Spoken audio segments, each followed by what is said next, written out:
culture was created, understanding the phenomenal complexity of life.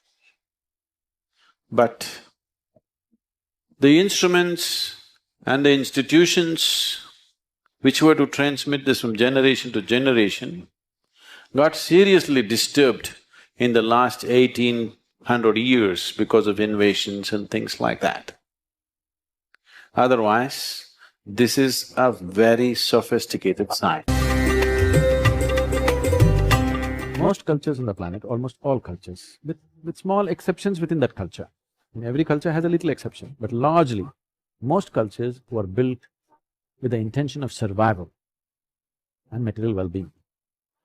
This culture was designed consciously for the inner well-being of the human being. Because here we distinctly understood that by arranging material things around you, only comfort and convenience will happen, well-being will never happen. So here we were always interested in how the human being is. We are not so concerned about how the outside arrangement is. Because if this is fixed, you can sit on a rock and be ecstatic. If this is not fixed, you can sit in a palace and be utterly miserable. This is the whole, affluent cultures in the world are displaying this enormously. A whole lot of people, a major segment of percentage of people are on verge of madness. Every day if they don't pop a pill, they'll go off. So we don't want to do that.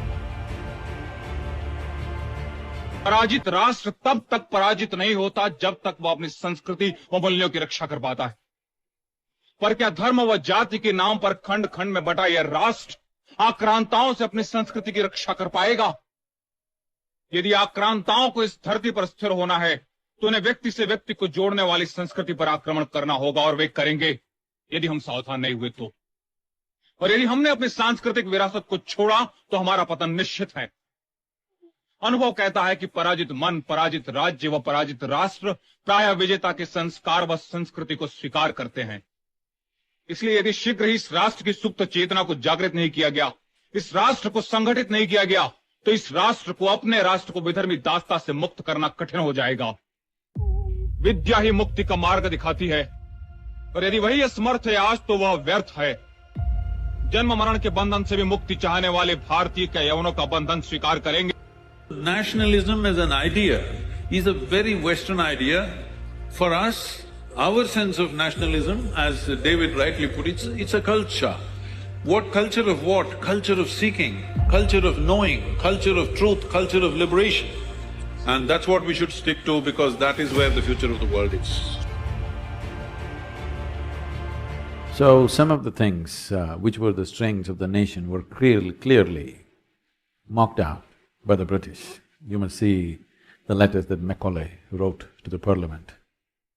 So he said, there are three things which makes India to be a place which is impossible to be conquered.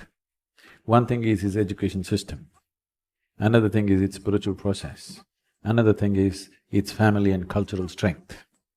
If we don't weaken these three things, we will never conquer. Wherever they went, they had absolute success, 100% success. You go to Australia, it is another England, okay. The native cultures of those lands are only archival, only in the museums they live. In many parts of Africa, South America, North America, everywhere, they have absolute success.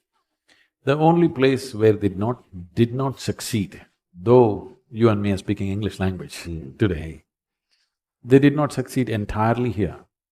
Because one thing is, the spiritual process was so strong, the ethos of spirituality.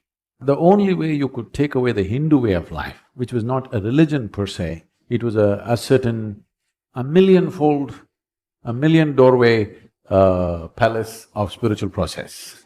Not one kind of process, not one kind of belief. The only way you could kill this was to kill every human being that lived in this country. Because there was no one papacy, one focused place where all the knowledge is centered, it's just happening. Decentralized, completely decentralized. So it's because of this you still have some India left. That's the only reason. Otherwise in 250 to 300 years' time is a long enough time to subjugate people and change everything about them. It's a matter of 8 to 10 generations of people. Everything can be wiped out in 10 generations. The only and only place where they have not succeeded is India, though you became a little bit of a sahib. Too much so, regretfully.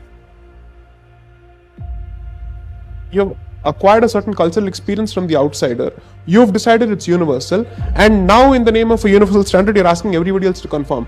According to me, this is illiberal liberalism, this is not progressivism, this is cultural fascism in our